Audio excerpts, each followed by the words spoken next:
Kumusta na kaya ang kultura ng mga Pilipino?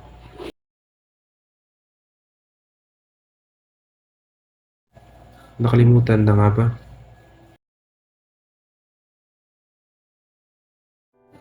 Halina't balikan ang iilang kultura ng Pilipino na napaglipasan na ng panahon.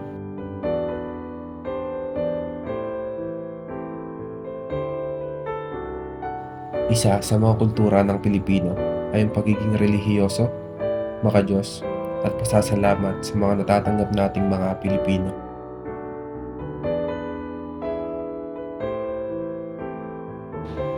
Alam naman natin na maraming relihiyon, pero iisa lang ang Pilipinas.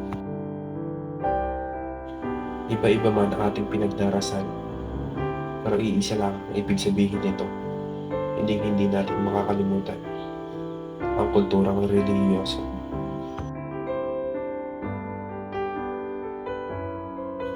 Dahil mulat ako, ikaw, tayo,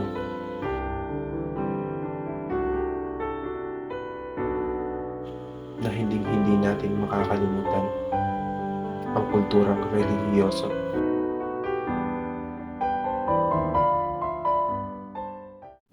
Marahil isa na rin ang kulturang laro na napaglilipasan na ng taon. Dahil ang mga kabataan ay nahuhumaling na sa teknolohiyang laro at nakakalimutan na ang kulturang laro. Halina't balikan ang iilang laro na hindi ko natin makakalimutan. Marahil isa na rin ako sa nakapaglaro ng habulan, patentero, luksong baka, piko, tumbang preso, tinikling, sepak takraw, at ang pangbansang laro, arnis. Huwag niyo sanang kalimutan. Alam naman natin na ang Pilipinas lang ang may selebrasyon ng kulturang kapiyastahan. Ang kapiyastahan ay pasasalamat sa mga birhen nating mga Pilipino.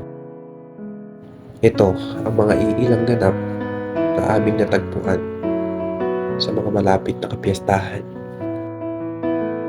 Katulad ng karerang kalabaw at tianggi.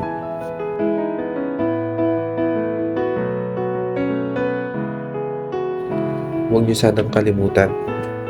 Ako, ikaw, tayo. Anong handa niyo?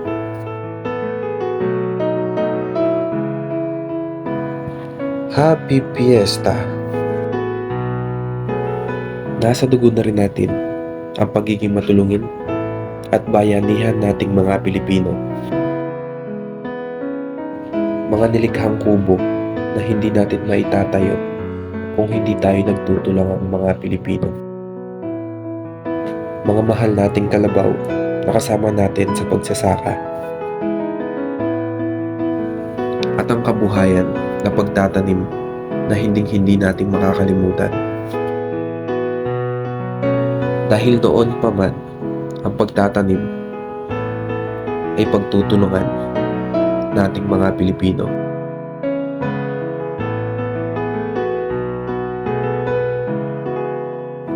Laking bukid ka rin ba? Kung oo, kultura mo to.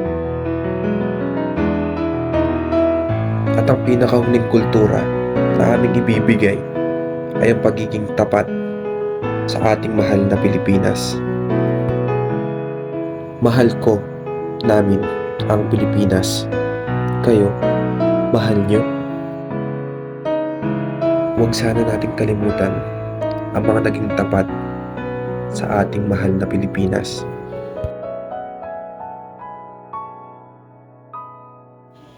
Bata man o matanda, buhay man o patay, lahat tayo ay tapat at bayani sa mahal nating Pilipinas.